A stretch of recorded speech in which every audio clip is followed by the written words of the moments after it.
민주당에서는요 이런저런 정권 탄압 아니냐, 전 정권 표적 수사 아니냐라는 의혹을 제기하고 있고, 마찬가지로 대장동 의혹 수사도 정치 탄압이다라고 주장을 하고 있습니다. 사실 작년 문재인 정부 검찰이 대장동 의혹의 여러 핵심 진술을 확보하고도 덮어준 것 아니냐라는 의혹 제기가 쏟아졌었고, 이 부분도 좀 더 짚어봐야 될 것 같은데요. 저희가 준비한 3위 지금부터 만나보겠습니다. 오늘 민주당 지도부가 용산 대통령실로 달려갔습니다. 화면부터 만나보겠습니다. 무검 유죄, 유검 무죄. 윤석열 정권 출범 후 대한민국에서 법치와 정의, 공정은 사라졌습니다. 검찰의 편파 수사 행태를 보면 이 우려가 사실이 된 날이 머지않았음을 알 수 있다. 안보 불안 경제 무능 윤석열 정부의 편파 수사를 규탄한다. 검찰 독재 정치 탄압 규탄한다.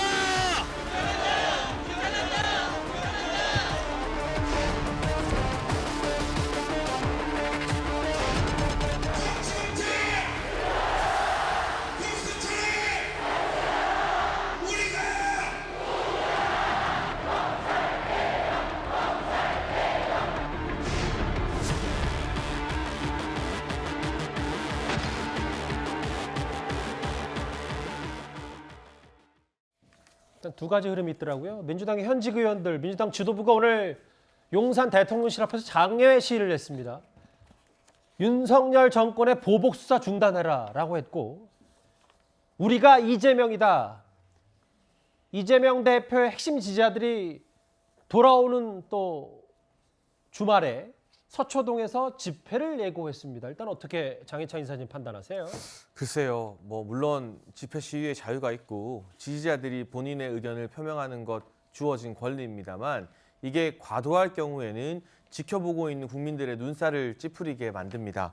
조국 전 장관 사태 당시에도 서초동에 10만이 모였느니 100만이 모였느니 등등의 말들이 있었고, 방금 영상으로도 보았듯이 열기가 뜨거웠습니다만 결론이 어떻게 났습니까? 정경심 교수 대부분의 혐의에서 유죄를 인정받았고요. 판례를 보면 조국 전 장관도 사실상 공범으로 인정했다는 내용 등등이 판결문에 명시되어 있습니다. 다만 조국 전 장관 본인의 재판은 이상할 정도로 속도가 안 나와서 아직까지 확정 판결이 안 났을 뿐, 정경심 전 교수 판례만 봐도 조국 전 장관의 최소한의 일부 유죄는 이제 돌이킬 수 없는 사실인 것 같습니다. 강성 팬덤이 모여서 집회 시위 크게 한다고 해서 결코 사법적인 진실이 바뀌는 것은 아니다라는 말씀을 좀 드리고 싶은 것이고요. 이재명 대표와 관련해서는 본인이 인정한 측근 두 사람이 줄줄이 구속이 되었습니다. 법원이 영장을 발부해 준 것이죠. 과거 정치 관행에서 이 정도로 측근 둘이 구속되면 당을 떠나서 결백을 증명하고 돌아오는 게 일반적입니다. 예. 그런데 이재명 대표 같은 경우는 탈당이 아니라 당 대표직까지도 굳이 유지하고 있지 않습니까? 결국 이재명 대표 한 사람 때문에 민주당이 사법 리스크의 한 복판으로 지금 끌려온 것이라서요. 민주당이라는 대한민국의 야당을 오랫동안 지지해온 당원들은 지금 이 사태를 보면서 굉장히 속상하고 씁쓸하지 않을까 싶습니다. 오늘 오전이었나요? 앞서 화면 잠깐 만나보셨던 것처럼 민주당의 검찰 독재 정치 탄압 위원회에서 지금 보면 박범계 의원, 고민정 의원, 김남구 의원 등이 오늘 용산 대통령실 앞에서 오늘 날이 꽤 추웠는데 집회를 하면서 정치보복 탄압 규탄을 했습니다. 현직 의원들은 용산 대통령실, 그리고 이번 주말에 지지자들은 서초동에서 또 이재명 대표 수호 집회를 하는 거 아니냐. 근데 이도원 의원님. 네.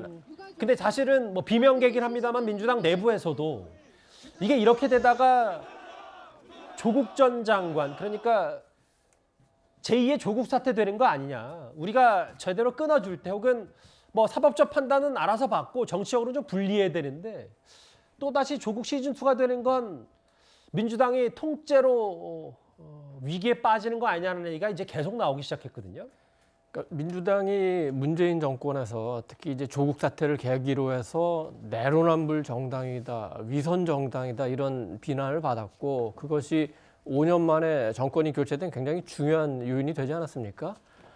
근데 지금 이제 정권이 이렇습니다만 그 이재명 대표 체제에서 불과 이제 3개월밖에 되지 않았는데 물론 이제 여당의 강력한 주장이긴 합니다만 괴담 정당, 가짜 뉴스를 최고위원회에서 트는 괴담 정당, 그리고 우리 안타까운 이태원 그 희생자분들 그 이름을 공개하는 패륜 정당, 이런 비판까지 받으니까 당이 3개월 만에 너무 망가져 있는 거 아니냐, 이런 비난이 나오고, 특히 이제 이른바 조국 사태 때 법사위에서 조국 당시 법무부 장관을 강력하게 옹호했던 세 의원이 있습니다. 한 분이 김종민, 한 분이 표창원, 한 분이 이철이, 이렇게 되는데 그때 당시에 법사위에서 조국 장관을 옹호하던 그 하루하루가 지옥 같았다고 본인들이 그러지 않습니까? 결국 표창원 의원은 출마도 안 했어요. 이철이 그 정무석도 출마도 안 했어요. 김종민 의원 지금 그 남아 있습니다만 지금 이제 김종민 의원이 나서서 얘기하는 거 아닙니까? 본인이 그때 조국 장관 그렇게 옹호했지만 조국 사태 2년 싸우면서 깨달았는데 이런 과오를 되풀이하면 안 되겠다, 이 얘기를 하는 거죠. 지금 민주당이 그 이재명 대표의 방탄을 위해서 당력을 집중하는 건 물론이고 너무나 그 논리를 국민을 설득할 수 없는 논리로 방탄하니까 점점 그 국민의 마음과 멀어지는 거 아니냐, 이 부분을 강력하게 이제 비명 측에서 얘기를 하고, 그런 의견들이 당내에서 점점 이제 많은 그 힘을 얻어가고 있다, 뭐 이런 상황인 것 같습니다. 근데 좀 역설적이게도요. 제2의 조국은 막아야 되는 거 아니냐라는 게 민주당 내부의 얘기도 있는데, 다음 화면을 좀 보겠습니다. 그런데 물론 뭐 국민의힘에서이긴 합니다만 지금 이재명 대표가 사법 리스크로 위기가 분명하니 이재명 전 대표는 물 건너갔다는 평가가 많은 것 같다. 그래서 다음 민주당의 차기 주자는 아마 조국 전 장관 아니냐. 조수진 의원이 이런 주장을 했어요. 어떻게 좀 받아들이세요? 이 얘기는 지금 그 전에 이제 심평 변호사였나요? 예. 그분이 이제 본인의 페이스북에다가 뭐 관악에 출마할 준비를 하고 있다라고 하면서 약간 군불이 떼진 것 같아요. 예. 그래서 뭐 조수진 의원이 어느 정도 근거를 가지고 저 말씀하셨는지는 제가 모르겠습니다. 모르겠는데 그냥 바람인 것 같아요. 희망상 조국 나오면 땡큐, 약간 뭐 이런 것 같습니다. 지금 제 느낌으로는 그래요. 그래서 지금 전체적인 당의 분위기는 아까 전에 김종민 의원도 얘기를 했지만은 조국 시즌2가 되지 않기 위해서 의원들이 좀 자성과 각성을 하고 있다, 이렇게 봐야 될 것 같아요. 제가 그 지방선거 끝나고 나서 민주당 김종민 의원이 주최한 토론회 간 적이 있어요. 예. 그래서 왜 대선과 지방선거를 졌느냐라고 해서 김종민 의원이 당내 민주주의를 막 역설을 해가지고 제가 했던 김종민 의원이 맞나 이렇게 얘기를 하니까 김종민 의원이 그렇게 말씀하시더라고요. 제가 그때 법사위에서 조국 수호하던 김종민이 아닙니다. 이렇게 본인이 이제 스스로 말씀하셨으니까 알면서도 이렇게 막 끌려갔던, 아까 전에 그 의원들 이름도 말씀하셨는데 많은 분들이 그랬는데 그런 식으로 가지 않겠다라는 거고, 뭐 알아서 당이 뭐 민주당이 대처를 하겠지만은 지금은 조국 시즌2로 가기에는 뭐 당내에서 많은 이견들이 있는 걸로 알고 있습니다. 예. 저게 좀 3년 전 조국 사태와 지금 이재명 대표 감싸기가 비슷한 거 아니냐. 저희가 그래서 화면 하나를 준비했습니다. 바로 볼까요? 관계기관은 전혀 그 협의를 안 하는 그런 전례 없는 행위가 벌어졌습니다. 이 점이 오히려 훨씬 더 그 나라를 좀 어지럽게 하는 행위라고 아니할 수가 없습니다. 조국 그 가족의 표창장 그거 하나로 가족을 멸문지화시키고 대한민국을 공정한 세상을 만들겠다고 나선 대통령 후보 윤석열의 이 공정이 얼마나 가짜 공정이고 내로남불식의 공정인지를 이제 국민들이 인식을 하게 될 것이고, 이게 좀 본질적인 문제라고 봅니다. 민주당을 방탄정당으로 만드는 겁니다. 우리 조국 사태 때 2년을 우리가 싸웠잖아요. 예. 2년을 싸우면서 우리가 깨달은 게 있어요. 우리가 이제 검찰하고 싸울 때는요. 그러니까 검찰은 칼을 쥐고 있는 거예요. 검찰이 던져주는 이슈들, 검찰이 던져주는 그 아이템들을 따라가면 절대 안 됩니다. 근데 만약에 이거를 당해서 정치적으로 방어한다 그러면 국민들이 오히려 신뢰를 더 안 할 수가 있어요. 예전 화면 잠시 듣고 왔고요. 이도훈 의원님. 네. 근데 실제로 만약에 진짜로 뭐 가능성이 낮다고 하더라도 조 전 장관이 뭔가 정치권에 뛰어든다라고 하면 지금 아직도 재판이 진행 중인데 피선거권과는 연관이 되는 건지 있는 건지 뭐 이런 것도 좀 짚어봐야 되는 거 아닙니까? 물론 그 관련이 있고, 지금 우리가 이재명 대표 사법 리스크를 얘기하지만 조국 장관 본인이 사법 리스크가 있지 않습니까? 예.